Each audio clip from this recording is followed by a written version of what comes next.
और उस कढ़ाई से सब्जी तब तक खत्म नहीं होती जब तक कि सभी ग्राहक खा नहीं लेते थे और उस कढ़ाई को उठाने की कोशिश करने लगते हैं। वो साधु बाबा कोई और नहीं थे, हनुमान जी ही थे। महादेवपुरी गांव के जंगल में पीलू अपना एक छोटा सा पराठे का ठेला चलाती थी। वो बहुत गरीब थी और उसका पति बंटी कबूतर फर्नीचर रिपेयरिंग का काम करता था। पीलू चिड़िया और बंटी दोनों हनुमान जी की भक्ति किया करते थे। वो लोग हर दिन हनुमान जी को भोग लगाते थे और राम नाम का जाप किया करते थे। एक दिन बंटी जब काम से लौट रहा था तब उस पर कुछ अनजान गुंडे हमला कर देते हैं और वो बुरी तरह से घायल हो जाता है। कालू कौवा भी पीलू की दुकान के सामने अपने खाने की दुकान चलाता था। वो ये सुनकर बहुत खुश होता है कि पीलू के घर मुसीबत आई है। हे हनुमान जी, ये क्या हो गया? इन्होंने किसी का क्या बिगाड़ा था? अब आप ही हमारी सहायता कीजिए। पीलू, दुखी मत हो, हनुमान जी के कारण ही मैं बचा हूँ, नहीं तो मेरी जान भी जा सकती थी। जी, आप सच कह रहे हैं। मुझे भक्ति में शक नहीं लाना चाहिए। मैं थोड़े गहने बेच कर आती हूँ जिससे आपका इलाज हो सके, क्योंकि अब मुझे भी थोड़े दिनों तक दुकान बंद रखनी पड़ेगी आपकी देखभाल के लिए। तो गहने बेचने से कुछ पैसे घर के काम भी आ जाएंगे। मैं तुम्हारे लिए और गहने बनवा दूंगा पीलू, मुझे बहुत बुरा लग रहा है। आप किसी बात की फिक्र मत कीजिए, हनुमान जी हमारे साथ है, बस यही काफी है। पीलू गहने बेचने के लिए जाती है, लेकिन बीच रास्ते में उसको वहीं अनजान लुटेरे मिलते हैं और उसे गहने लूट लेते हैं। पीलू उदास मन से एक पेड़ के नीचे रोने लगती है। तभी वहाँ एक साधु आते हैं। बेटे, क्या हुआ? क्यों रो रही है? पीलू उन्हें पूरी बात बताती है कि उसके घर के कैसे हालात है। रो मत, तुम तो राम का नाम जपने वाली हो। मुझे राम नाम जपने वाले बहुत प्रिय है। ये लो एक कढ़ाई, इसमें तुम खाना पकाओ और अपनी दुकान में बेचो। इससे तुम्हारी मुश्किलें दूर हो जाएंगी। पीलू उस कढ़ाई को ले लेती है और घर जाकर बंटी से पूरी बात कहती है। फिर वो कढ़ाई में खाना बनाकर सबसे पहले हनुमान जी को भोग लगाती है। ये तो हमारे घर बहुत बड़ी मुसीबत आ गई है पीलू। वैसे भी हमारा खर्चा बड़ी मुश्किल से चलता था, अब तो ऊपर से गहने भी लुट गए। लेकिन अच्छा हुआ कि साधु महाराज मिल गए। हो सकता है उन्हीं के आशीर्वाद और हनुमान जी की कृपा से सब ठीक हो जाए। मुझे पूरा विश्वास है जी। फिर पीलू उस कढ़ाई में अपनी दुकान में सब्जी बनाना शुरू कर देती है, जिसको खाकर सभी उसकी बहुत तारीफ करते हैं। और उस कढ़ाई से सब्जी तब तक खत्म नहीं होती जब तक कि सभी ग्राहक खा नहीं लेते थे। पीलू ये देखकर हनुमान जी को और उस साधु बाबा को याद करती है। आपकी बहुत दया है हनुमान जी। जय सिया राम, जय सिया राम, जय सिया राम। अब बेटी पीलू, कितनी स्वादिष्ट सब्जी बनाई हो। ऐसी सब्जी हर रोज तुम हमें खिलाया करो। तुम्हारे हाथों में तो जादू है। हाँ हरिया भाई, ये कमाल तो सिर्फ पीलू दीदी ही कर सकती है। इनके खाने की जितनी तारीफ की जाए कम है। मेरे घर के लिए 5 प्लेट खाना पैक कर दो पीलू दीदी। पीलू की दुकान में कमाई होती देखकर कालू कौवा बहुत जलने लगता है। वो पीलू को नुकसान पहुंचाने के बारे में सोचता है। इसकी दुकान तो अब जोर शोर से चलने लगी है, मुझे इसकी काट निकालनी पड़ेगी, नहीं तो मेरी दुकान बंद हो जाएगी। इसके पास ये चमत्कारी कढ़ाई आई है कहाँ से? इसको मैं चोरी करवा लूंगा, उसके बाद ये लोग भिखारी हो जाएंगे। कालू उसी रात को उन अनजान बदमाशों से मिलता है और उन्हें पीलू के घर से कढ़ाई चुराने के लिए पैसे देता है। पीलू अपने घर में हनुमान जी की आरती करती है और बंटी को दवाइयाँ खिलाती है। इसके बाद दोनों पति पत्नी राम नाम का जाप करते हैं, खाना खाते हैं और वो सो जाते हैं। उनके घर अनजान बदमाश घुसते हैं और चुपचाप झांक कर देखते हैं। बंटी और पीलू आराम से सो रहे थे।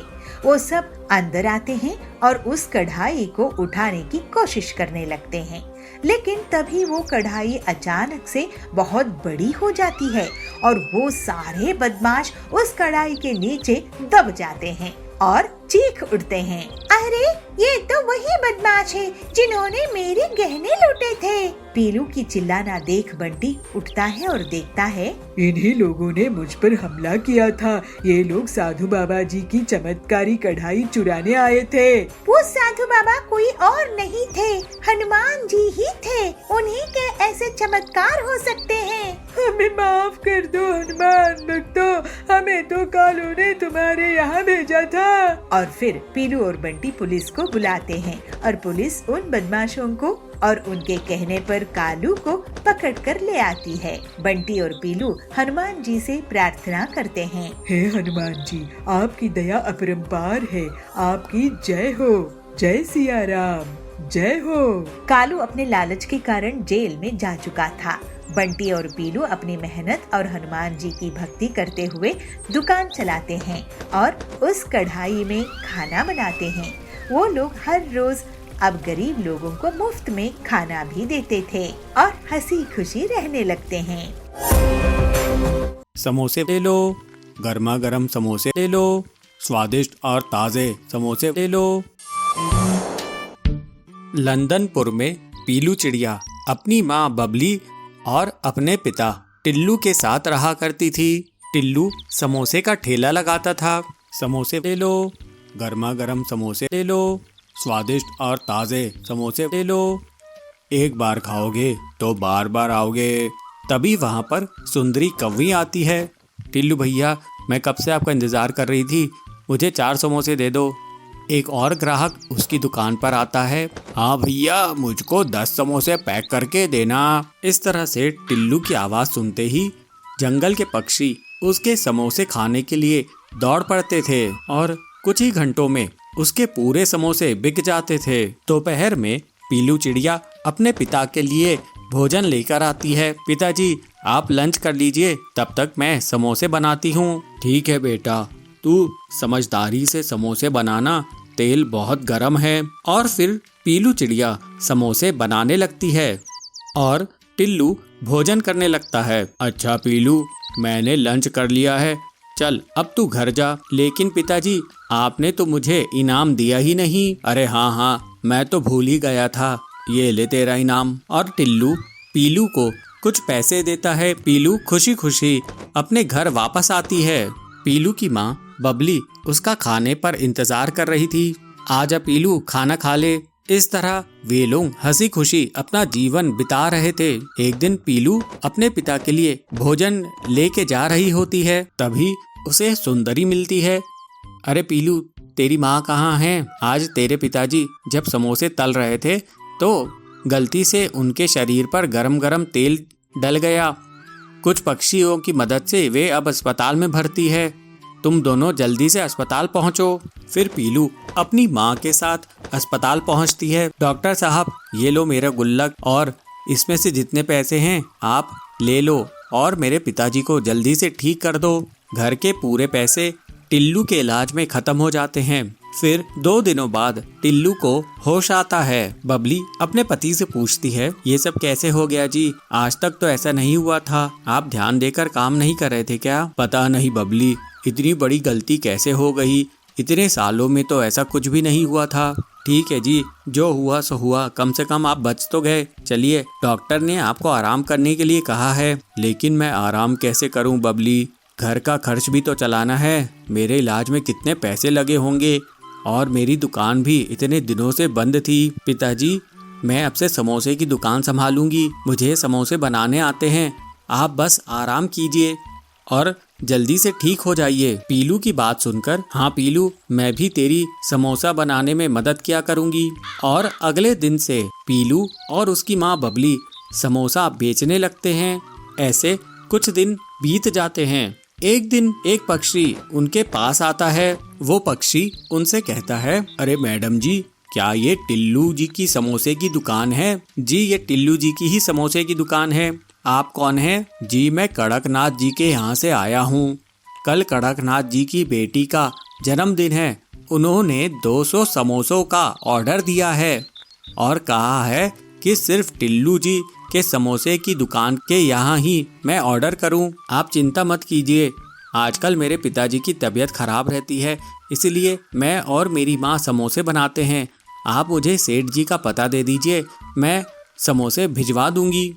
वो पक्षी कड़क सेठ का पता दे देता है और साथ में 20,000 रुपये एडवांस भी दे देता है। पैसे देखकर दोनों माँ बेटी खुश हो जाती हैं और उसके बाद दोनों माँ बेटी समोसे बनाने में जुट जाती हैं और फिर बहुत कड़ी मेहनत के बाद दोनों 200 समोसे बनाने में कामयाब होती हैं और फिर पीलू उन समोसों को सेठ के पते पर ले जाकर पहुंचा देती है। कड़क सेठ बचे हुए समोसों के पैसे दे देता है और फिर पीलू खुशी खुशी अपने घर आती है और फिर पीलू अपने पिताजी से कहती है, ये लीजिए पिताजी 10,000 रुपये, ये मैंने कड़कनाथ जी के ऑर्डर से कमाए हैं। पैसे देखकर टिल्लू कहता है, पीलू ये तेरी ही मेहनत का नतीजा है, नहीं तो मेरी हालत तो ऐसी है कि हम लोग बर्बाद ही हो गए होते। कुछ दिनों बाद टिल्लू पूरी तरह से ठीक हो जाता है और फिर से समोसे बेचने लगता है। अब समोसे बनाने में पीलू चिड़िया भी उसका हाथ बटाती थी। इस तरह से पूरा परिवार खुशी खुशी रहने लगता है।